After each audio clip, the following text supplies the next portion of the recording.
Ya, suara aku tak ada. Sebab aku penat sangat muntah. Aku muntah sampai aku sakit dada. Tahu tak? And Milo for life.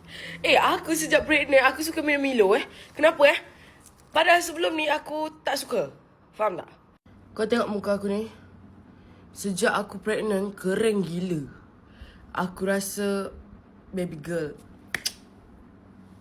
buang tau. Aku tak adalah buang, aku simpan dululah. Skincare aku pakai sebelum ni. Sebab aku ada baca macam tak semua skincare boleh untuk ibu pregnant.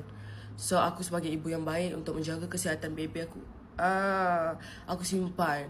So sekarang aku just pakai ni je. Ni pencuci muka aku. Dengan ni moisturizer ni pun dah nak habis kot. Moisturizer dengan apa tu nama dia? Tengok, cepat lupa kan bila mengandung kan. Lepas je aku mengandung, ya Allah, banyak gila berubah dalam hidup aku. Berubah apa? Berubah tidur, makan. Kau tahu tak, aku ni ada kawan-kawan juga yang mengandung.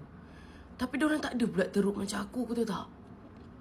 Aku tengok diorang elok je. Makan itu, ini semua tak ada muntah-muntah. Aku ni sampai nak keluar rumah pun takut Takut sebab apa? Takut sebab aku menyusahkan laki aku. Sebab aku baru berjalan sikit, sampai aku nak makan dekat luar pun aku macam takut. Aku takut aku termuntah dan orang sekeliling geli. Pakai moisturizer barulah lembab sikit. Kalau tak kering gila. Paling-paling kesiannya, Danish memanglah kesian kat aku, tapi aku lagi kesian dekat dia. Sebab dia selalu beli makanan dan aku tak makan pun. Kau tahu tak? Dia beli, aku tak makan. Lepas tu dia makan dah lah, dia yang beli, dia makan. Lepas tu aku muntah pula. So dia kesian kat aku kesian kat dia.